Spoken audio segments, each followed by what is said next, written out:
We've got some breaking news, more breaking news, believe it or not. SUNY Oneonta is sending its students home for the semester after a coronavirus outbreak swept its campus.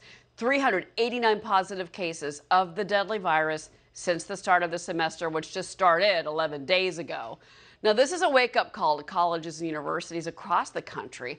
Alabama State University choosing technology from Draganfly, company we've had here on Countdown, to help assess student health and social distancing compliance in real time. To find out more about it, how this all works, I want to bring in Draganfly CEO Cameron Chell. He's here on a Fox Business exclusive. And Cameron, it's fascinating what your company does. It really is. So you've got these 10 stations set up at Alabama State.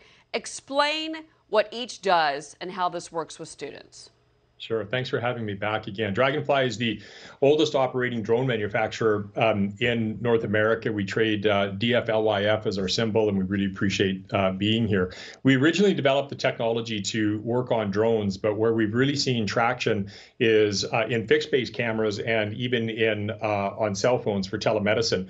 And what the technology does is it can actually read temperature through the thermal sensor, but it can also, through the RGB sensor, which is the regular camera sensor, be able to read heart rate, respiratory rate, and O2 saturation. And these are all additional symptoms as well as temperature that which may sometimes be asymptomatic, that can help give indication if somebody may have an infectious condition. And I want to interrupt. For that particular station, do I walk by it? Do I walk through it? Like, do the kids have to go through a specific area? And do they know they're being screened?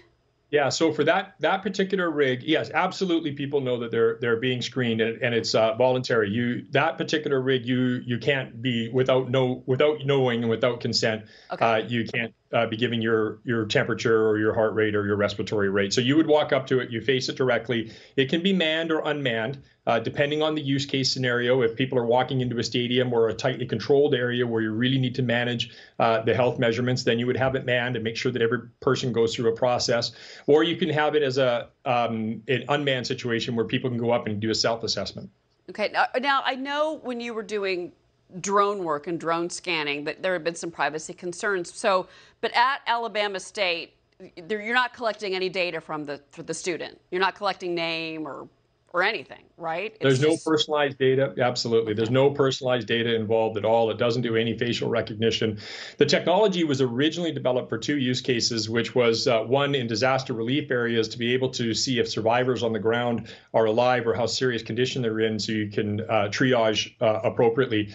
And the second use case was to actually monitor the health of wildlife who might be in a dangerous situation like a fire or a challenging migration. And of course, in both those cases, you don't use facial recognition. I like that. I like that. Real quick, has any other universities approached you? Are you talking to anyone? Yeah, the fact of the matter is you can't test everybody every single day, and there's not enough tests to go around anyway. So to be able to have a proactive action like this for people to screen and get a sense of where they're at to see if they then need to go for a test, it's what we are seeing is that it's having an impact immediately already in the first week. Well, but you are talking with some other universities? Yeah, dozens and dozens, actually. Dozens and dozens. Okay. I wanted to get that out to the viewers. We're running low on time. But Cameron Chell, thank you very much for being here.